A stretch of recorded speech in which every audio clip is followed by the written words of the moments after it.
niggas come up to fame been robbing for. What do you get when a rapper builds his name by robbing the very people who called him family? In the streets of Milwaukee and Miami, Bloodhound Q50 wasn't chasing fame, he was chasing chains. Chasing From them backdooring chains. his closest friends to setting up rappers under the guise of a feature. This is the twisted story of how one man turned betrayal into a reputation. Bro said, I'm getting all the chains. Fuck the bands, I need the chains.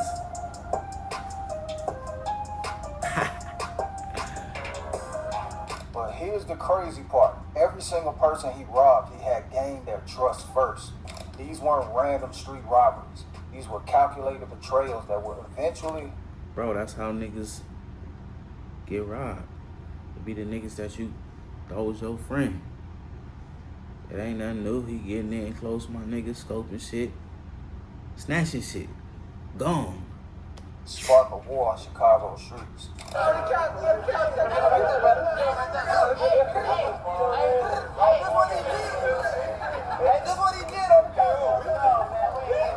By the end of this video, you'll see how Q50's chain snatching spree came full circle when karma finally caught up to him in the most brutal way possible. Karma and caught up, bro. Hey, y'all, like and subscribe, you feel me? If y'all like the content, don't forget to like and subscribe. It helped take me far, take me a long way. And if y'all could too, donate anything. I like coffee. If I, you know what I'm saying, anything help for my coffees in the morning time. I don't drink it all the time, but like when I could get up, get these videos knocked in, coffee helping. Imagine being able to build anything just by thinking about it. The Base 44. So buckle up, because this story has more twists than a Netflix series. And trust me, you won't see the ending coming. Before we dive into the madness, let me paint you the real picture of who Bloodhound Q50 actually is, straight from his own mouth. Well, let's start at the very beginning. So, you were originally born in Chicago. Mm-hmm. What part? I'm from over east. Okay. But then you end up moving to Gary, Indiana? Mm-hmm. Like at what age? I don't know. It was like I was back and forth. Like my grandma had a crib, which I call my mama. She had a crib out there, and my whole family was like in Iraq. So you know what I'm saying? It's like I'd go out there, come to school out here, and then it's like back and forth, like however I feel, I guess, wherever I feel like going at the moment. You know what I'm saying? Okay, now your mom had you when she was really young. Yeah.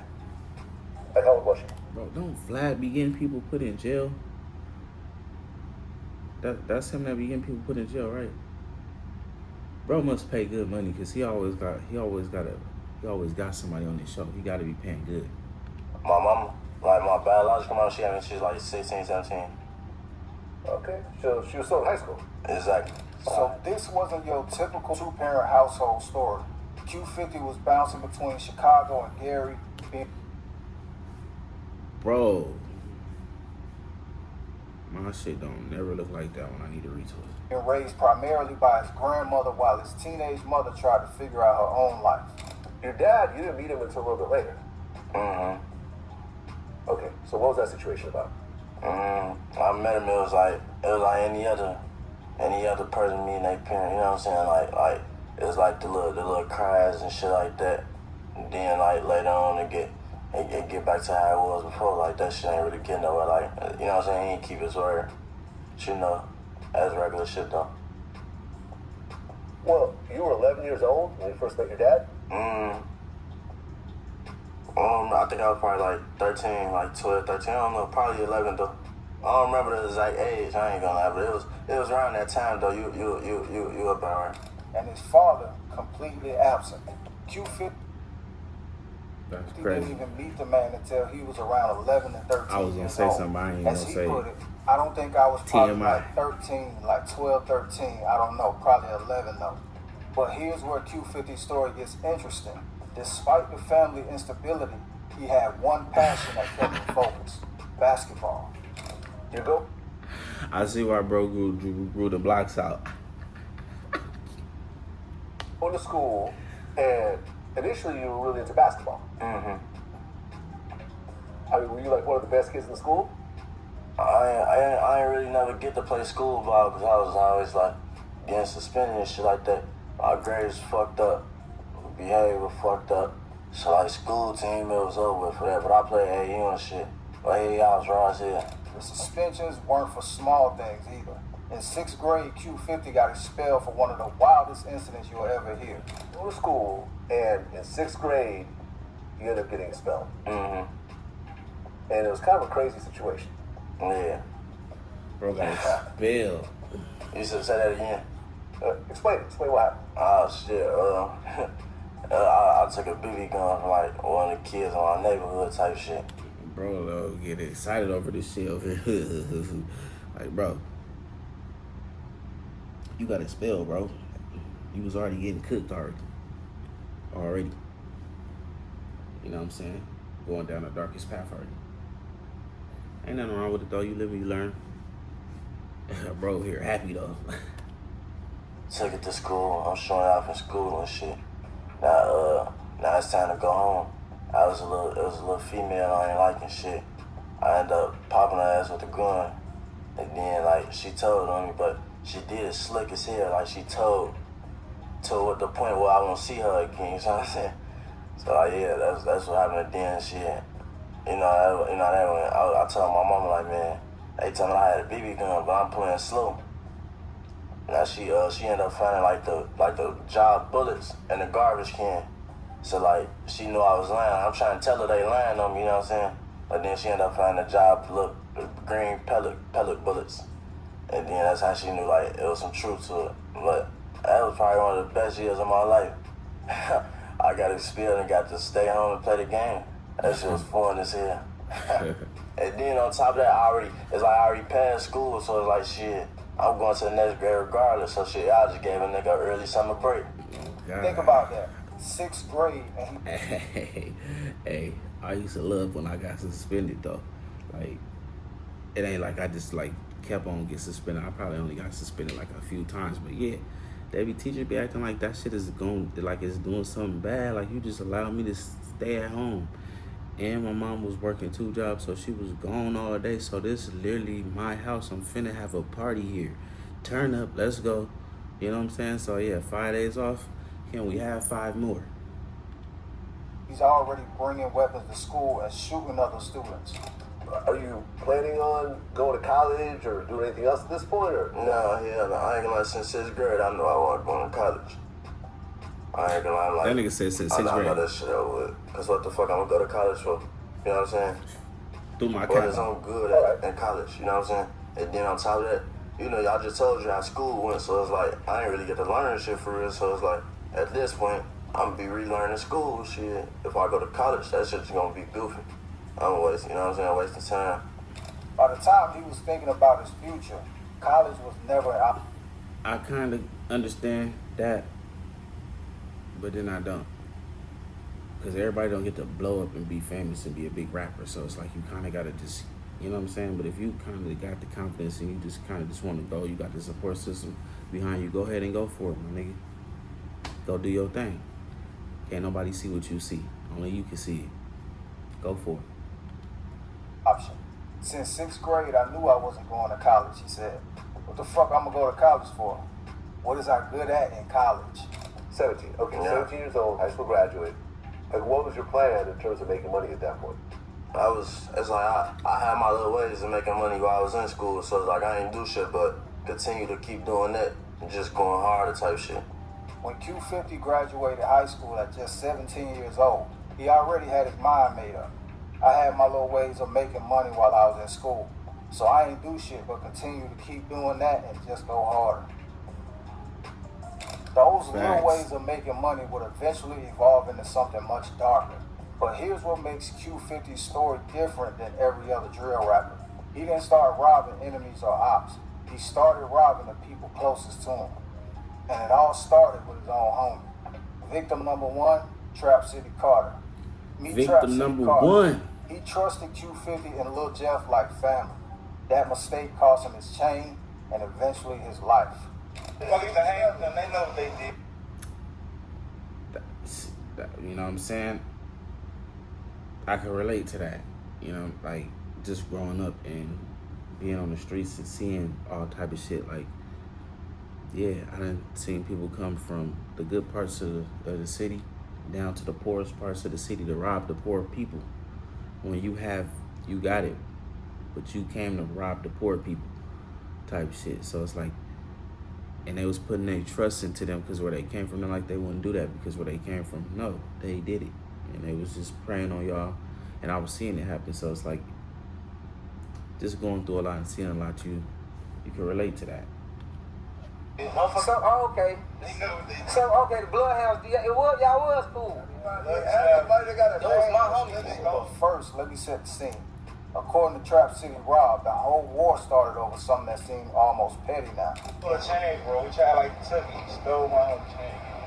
Was that South Jazz some shit? Nah, bro. One of the other guys. This one of the other guys. When asked who actually got robbed, This game, Bro, we had no you're not gonna. Rob explained. shit on purpose. Yeah, this one of the other. Don't let no weather J. He come back like he got into a happy meal 12. Last thing he lost it. Now here's where it gets interesting. When Carter realized his chain was gone, Jeff came back with this elaborate story. You know what I'm saying? That nigga Lil Jeff was a demon. That nigga was stepping on everything. Rob's response to this excuse shows how ridiculous it was. This wasn't just some random beef, as Rob explained their close relationship. That's my dog, like, that's my crowd. Like, we every day, no, that's holding, like, type shit. I was like, man, I ain't gonna do it weird. Rob made it clear how personal this betrayal was. I'm gonna do it weird, I'm not confused, but you know what's going on, I think together, man. Gotta ride with the blocks, my block. Damn. When asked about when this happened, Rob revealed. Around what year was that? How long ago that was? Like 2 years ago. Damn. So, Rob made it clear this wasn't about violence initially, but about pure disrespect. it wasn't never really no real bloodshed. It was just about some Jake. Just because. That's what they mad about. That's why they try to confuse the internet. That's what they really mad about. Oh, Later in the interview, and he the one that did that to the one with the Rob too. emphasized how deep To this Lil Jeff. betrayal cut. Damn. That was my only thing. Like, Was that? locked in on my dead brother. I don't know. Playtime. Yeah, that's all. This wasn't just a robbery, it was a complete violation of trust. Carter had let his brothers wear his chain, and they straight up stole it and lied about it. What started as some little change would eventually escalate into a full war. But Carter in Trap City wasn't gonna let this slide. He started trolling Q50 and the Bloodhounds every chance he got, even going as far as mocking Lil Jeff's death at the spot where he was killed. Carter thought he was untouchable, laughing and joking about the situation. He Ain't had nobody no idea untouchable. that his trolling would seal his fate. Damn. The same day that interview came out on YouTube, Carter was found shot multiple times in Chicago's Oakland neighborhood. According to Chicago news reports, a 32-year-old man was shot and killed Saturday night in Oakland neighborhood.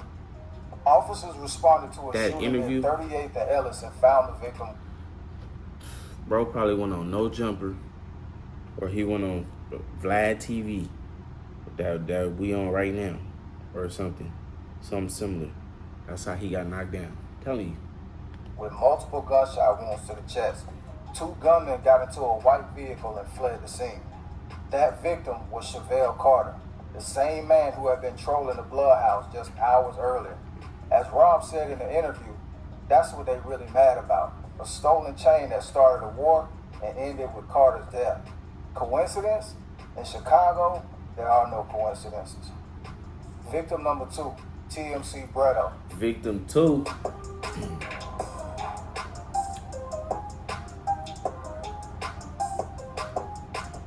Just snatching kits left and right. But Carter was just the beginning. Q50 had developed a taste for this, and his He next got victim that showed taste for just blood how and was out calculated there. These robbers really were. TMC Bretto, a guy from 6300 who desperately wanted to be part of the Bloodhound circle. Damn. According to Street Talks, Bretto kept trying to hang around Q50 and Jeff, always wanting to kick it, always wanting to prove he belonged. Q50 and Jeff saw right through him. In their eyes, Bretto was what they call a goofy, trying too hard to fit in. someone who could easily be exploited. And exploit him, they did. One day, Bredo... I don't be getting why niggas just don't be yourself, hang with your own peers that you originally had, the people that you started with. When you trying to fit in with these new people that you don't have nothing in common with, you look like food. Come here. It's time to eat. hit up Q50 asking if he could buy some lean, specifically what the streets call a line of green, which is a cheaper version of the expensive purple stuff. As the narrator explained, for y'all that don't know what a line of green is, it's pretty much like a little off-brand lean. It's like the cheaper version. Q50 saw an opportunity. Yeah, come through. We got you, Q50 told him. Bredo showed up thinking this was just a normal transaction between friends. According to reports, he even brought his girlfriend along and was wearing 2 expensive watches. What happened next shows you exactly who Q50 really is. Instead of selling Bredo the lean, Q50 and Jeff jumped him. They pistol whipped both Bredo and his girlfriend, taking not just his money, but his expensive watches too. The most disturbing part, they went live on Instagram immediately after, laughing about what they had just done. I'm gonna tell you how you got it took that nigga man. It wasn't him, but it was his bro. I'm gonna tell you what the president had on. It's done right up. Oh, I got none of this shit. What the president? Yeah, we rolling this nigga, we gotta I mean, you gonna pull up with your girl. You done had you wasn't right out here. I mean, not out here like I'm not out there, but I'm just saying like where you was at, you wasn't right. I don't get that. I don't get that how y'all be living out there where y'all living at, and it's really like that where y'all at, and y'all not right. You want to go do a transaction with your girl, and you're not right. You deserve to get your shit whipped in like that. So I'm just saying. I'm sure he probably didn't just give it up willingly. He probably tried to fight, but he was probably outnumbered. Q50 and Jeff didn't just rob their friend. They humiliated him publicly. According to the breakdown, they're willingly getting online, admitting to doing X, Y, and Z, showing that they done took it, saying how they took it. The Chicago streets were watching. And as one commentator put it, back up. I ain't gonna lie, that's dumb. You did that and just brought it straight to the internet. No brain, just no thought process, just crash out. On is at an all-time high. You got no wins against backdooring because the people you thought you was cool with, those are the ones doing it. This wasn't just another robbery. This was Q50 perfecting his system, identifying someone who trusts you, setting up a meeting under false pretenses, and then strike when their guard is completely down. But he was just getting started. Ever wondered what your home looks like from space? Enter your address and get a 360-degree satellite. Victim number 3, Big Champ. Big now, Champ, if you thought victim the previous 3. robberies were cold, wait until you hear about what Q50 did to Big Champ. Big Champ wasn't just some random guy trying to hang around. This was deeper. According to multiple sources, Champ was connected to O-Block through his cousin Big A, and he had developed what seemed like a genuine friendship with Q50. They were constantly together. Champ was in Q50's vlogs, they hung out regularly, and Q50 even put Champ in his music video for Ben Ben. From the outside, it looked like genuine brotherhood. As one breakdown noted, Big Champ would want to kick it with Q50 thinking he was a chill guy, and has changed his ways after blowing up in the music industry. But little did he know, he was going to get done like TMC Bredo. Champ loved his jewelry. Diamond AP watch, expensive chains. This dude was getting money and wasn't shy about showing it off. And he felt comfortable wearing it around Q50 because in his mind, they were brothers. The setup was perfect. Just another regular day hanging out until it wasn't. According to the reports, Q50 then robbed a nigga from O-Block called Big Champ. He went live with his jewelry. Next thing you know, Q50 pops up on Instagram Live wearing Champ's exact chain and AP watch. But here's the crazy part. He's not even trying to hide it. But listen to Q50's own words about their relationship. I don't even play with me. My dad, come on, Champ.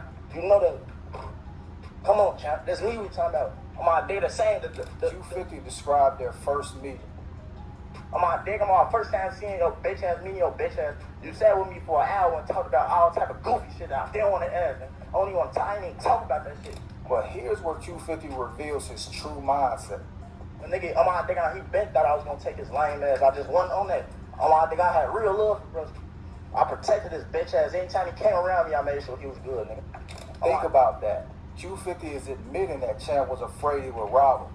But Q50 protected him because he thought he had real love for him. But then Q50 shows off what he took. Hey, that shit never got ugly though. That's around my name. Hey, look, I die about my respect. Bitch ass nigga, come die about it then. Q50 even admits to helping Champ financially before robbing him. You come out the girl and we was shooting dice. You forgot I had to get your bitch ass some money. Talking about all this honey shit you could keep. Hey, on my dick, I didn't want it. And then the most cold-hearted part. Q50 telling them to just buy another chain. Buy a whole nother one. That's exactly what he gonna do. Go buy another one. If you can't, hoe ass nigga, you forgot I know you. Hoe ass hurting. What the fuck is wrong with you? Q50 reveals how harmless he saw Champ. Hey, your ass harmless. Since I knew you. My dick, come on. My first time coming around, you want me to show you, you wanted to show me this and that. Like, what the fuck that was gonna make me stop? What that was gonna stop me? I ain't looking at you no type of way except for a fucking land. The jewelry was identical. Same chain, same watch. There was no question about what had happened. As one witness noted, if you go on his Instagram, you could also see the same jewelry on his page that Q50 had on in the video. So it's not hard to put two and two together. Even O-Block's E-Dog had to distance himself from Champ after this. According to the documents, E-Dog posted that O-Block members don't get robbed and basically disowned Champ, making it he said, "Nah, he clear not from the O. We don't get robbed." Champ was completely humiliated. As reported, since this incident happened, Big Champ has turned off his comments on all his posts. The man who once rapped about protecting his respect had been publicly embarrassed by someone he humiliated considered this family. boy. This wasn't Bro, just you got robbery. your kid took, you got This your was whole psychological social media warfare. integrity Q50 took. wasn't just taking jewelry. He was destroying reputations and exposing people as vulnerable. And he was loving every Q50 minute go to the of it. rack, cause damage and Victim number leave. 4, Moolah V4. Mitch. By now, Q50's reputation was spreading beyond Chicago. But instead of staying home and laying low, he decided to take his chain snatching operation on the road. Now here's where the story gets really disturbing. Before Q50 made his move in Miami, he was literally praying for opportunities to rob people. This wasn't random street crime anymore. This was premeditated, predatory behavior. Moolah Mitch, a Miami-based rapper who was trying to make connections in the industry, when he heard that Q50, this buzzing Chicago artist, was in town and open to collaborations, he saw an opportunity. According to reports, they set up a studio session. This seemed like a legitimate business opportunity. Two rappers from different cities connecting over music. But Q50 had other plans. After the incident, Q50 went live bragging about what happened. When asked about when he got the chain, Q50 responded, "When you got that one right there?" Like 30 minutes ago, bro. When you got that one right there? What that was, like 30 minutes ago? Moolah Mitch wasn't going to take this lying down. According to D's Media Breakdown, at the end of the day, bro, the best thing to do in an instance like this, me personally, if you got a lot to lose, just go cop some new jewelry and let it be a life lesson. How y'all keep letting this man take y'all stuff? I don't know about nobody else, but you can't just take my stuff like that. No, not that I work for and I put my blood, sweat, and tears into it. You gonna have to take me too. Fuck you talking about? Like, that don't make sense. Like, and then I know that you finna flex with it on Instagram. Somebody getting clapped. But yeah. But there was also criticism for Mitch's decision making. The part that I felt like dude messed up was, you don't know Q50 from a can of paint. And you heard everything online about him and his guys being robbers and taking stuff from people. And you think it's a good idea to link up with this dude. But here's where Q50 messed up. Miami isn't Chicago. According to sources on the ground, I got messages from dude in Miami. His exact words was, "I got a bag on his head, bro." The I got a message bag was on clear. bro head. Q50 had robbed the wrong person in the wrong city. Hey, As the these bag media ain't explained, work because he's these still dudes walking. that Q50 took that from is some major players, bro. Them dudes got bags and bags and bags. Them dudes is really getting money, bro. The warning came swift and direct. Please believe it. If y'all ever come back to Miami or anywhere in Florida, please believe it. Any BH dudes come to Florida, I guarantee you it's not going to go well for you. By this point, Q50's chain snatching tour was becoming legendary for all the wrong reasons. Bro went on As one tour commentator snatching noted, chains. it seemed like this man Q50 is on a chain snatching tour. Every city that man go to, he try to snatch somebody's jewelry. But Q50 thought he was untouchable. The pattern in celebrity encounters. By this point, Q50's reputation had reached the highest levels of the rap game, and it was starting to affect how major artists interacted with him. When Q50 linked up with Lil Baby, something interesting happened. Lil Baby, who's known for wearing millions in jewelry, kept his chain game very minimal around Q50. Coincidence? I don't think so. But the most telling moment... Lil Baby was like, I got my little babyish chains on around you. The little baby chains. Crazy. Little Baby, you got a whole bunch of chains. You could afford to lose them. It came when Q50 took a picture with Trippie Redd. In the photo, you can see Q50's eyes locked directly on Trippie's chain. The image went viral with people joking that Trippie better watch his jewelry. Word was spreading in the industry. Artists were being warned about Q50. Don't wear your good chains around that dude became the unofficial rule. Hey, wear your little chains around this but man. Instead of seeing this as a warning sign, Q50 seemed to embrace the reputation. He was getting off on the fear he was creating. The power trip was intoxicating. His social media posts became more brazen, more hints about the blood taking tatted jewelry, on the hound. I ain't more gonna lie, that shit references tight. to his victims, more evidence that he was completely addicted to this lifestyle. Q50 thought he had the perfect system. Get close to people, gain their trust, then strike when they least expected it. He thought he was untouchable. But in the streets, what goes around comes around. And Q50's karma was about to come calling in the most brutal way possible. Experience the Marvel movie critics are raving about, and now it's the #1 movie in the... Everything Q50 had built was about to come crashing down, and it happened in the most ironic way possible. Damn. There was a guy from ESD, a Chicago gang, Rose, who had been watching Q50's chain snatching spree with interest. This was... Bro probably done set a whole trend for the new little guys out there. Just like now they finna go snatching chains too. This the new way to come up. Like Dirk had all the little youngest out there running around. Oh, we got to go kill something to come up. Like it's about to be a whole new thing. Snatching kits to come up now. Like it's getting. I mean, I'm not worried about it. But I'm just saying this what the young people is looking up. It's like niggas don't want to go to school no more. We want to snatch a kid now. You know what I'm saying? That's how we gonna blow up. You know what I'm saying? Collecting hats now. That's how we gonna blow up. Someone Q50 had befriended or gained the trust of. This was someone who saw an opportunity and decided to give Q50 a taste of his own medicine. Unlike Q50's calculated betrayals, this was gonna be straight up street justice. No friendship, no trust building, just pure street politics. The ESD member struck. And just like Q50 had done to all his victims, he immediately posted the evidence on social media. Q50's expensive watch was now on someone else. See, now you gotta go get your shit back. You know what I'm saying? Buy another one. Buy another one. Now see, we'll go around, always come back around. Don't ever think it don't. Because it's gonna come. Your asses better be ready for it.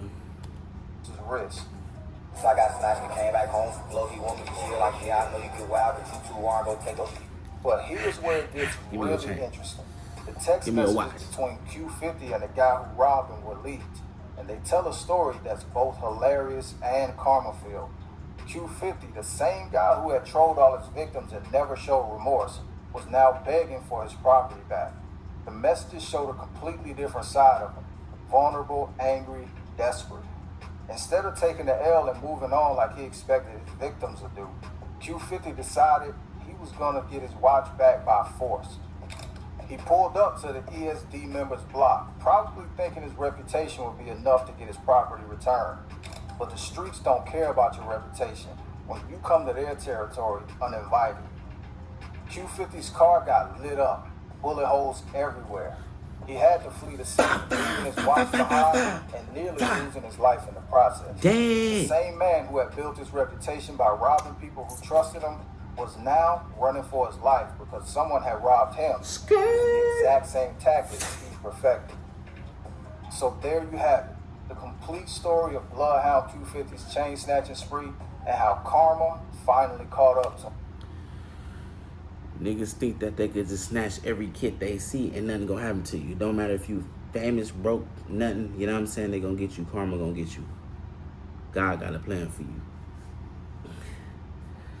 That's it, y'all. We was just checking out Bloodhound Q50 snatching other people's chains. You know what I'm saying? If you guys want more of this content, go ahead and leave a comment in the comment section. Go ahead and drop a like, subscribe. It all helps. For sure, y'all.